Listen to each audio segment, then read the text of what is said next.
ምናልባት ዩቲዩብ ላይ እነዛን ቪዲዮዎች አልጨርኳቸው ሊሆን ይችላል እንጂ ፌስቡክ ላይ ክፍል 1 ክፍል 2 ክፍል 3 ብዬ ለጥፌያለሁ በነፃ እንዲማሩበት አከፋፈቱን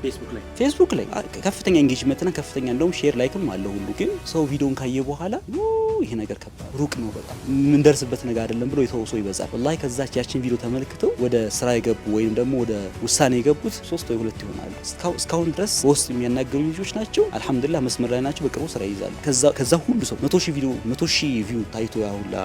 ኢንጌጅመንት ኑሮት ግን ወደ አክሽን ወይንም ወደ ውሳኔ የሚገባው ሰው ግን 3 ወይ 4 ነው በእኔ በኩል ቲክቶክም ላይ ፌስቡክም ላይ አስተምራለሁ አታ በአካል ድረስ ኮርሶች ሁሉ ሰጥቻለሁ እንዲማሩ ማለት ነው ማቀውን ነገር አካፍያለሁ ዩቲዩብ ላይ ያው ዩቲዩብ ቻናሉ የራሱ ሆነ ይዘት አለው ዩቲዩብ ቻናሉ ማስተላለፈው ዲናዊና ምናምን ነክ ነገር ነው ትምህርታዊ ነገር አይደለም ዓለማዊ ትምህርት እንዳይቀላቀል ማለት ነው ሶ ፌስቡክ ላይ ግን ጀስት የተከፈተበትም ዓላማ ይኸው ስለሆነ ሐሳቤን አጋርቻለሁ በየቀኑ ያጋራው የምገኘው ግን ሰው ጎትተህ ደግሞ ማስገደል አትችልም በቃ ያ ሰው ፈን አይደለም ካለ በቃ ተው ግን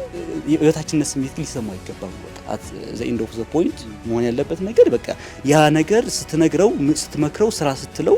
ናኔ ተጠቀምኩት ነገር ተጠቀም ስትለው የበታችነት ስሜት ሊሰማው ይገባል የሆነ ቀን ስለሚጠቅመው ነው በእርግጠኝነት አሁን የምናወራው ነገር ወደፊት ሁሉም ነገር ዲጂታል ይሆናል ሁሉም ስራ ይሄ ቅጥረኝነት የሚባለው ነገር ይቀራል ሰው ሁሉ ቁጭ ብሎ በላፕቶፕ ነው ከዚህ በኋላ ገንዘብ የሚያገኝ ወደፊት የሚመጡት ጊዜያቶች እንደዛ ነው የሚሆኑት ይሄን ዓለም መቀላቀል ማይችል ሰው ደግሞ ወደ ኋላ እየቀረ ሄደውና ስንናገር ወይ ሌላ ወንዶች ሲናገሩ ወይ ሌሎች ከኛም በፊት ያሉት ቀደምቶቻችን ተናግረዋል በተደጋጋሚ ይሄን ነገርና አላቆቻችን እንደ ቀልድ ነበር የሚታሰበው ያ ነገር መስተካከል አለበት ብዬ ነው ማምነው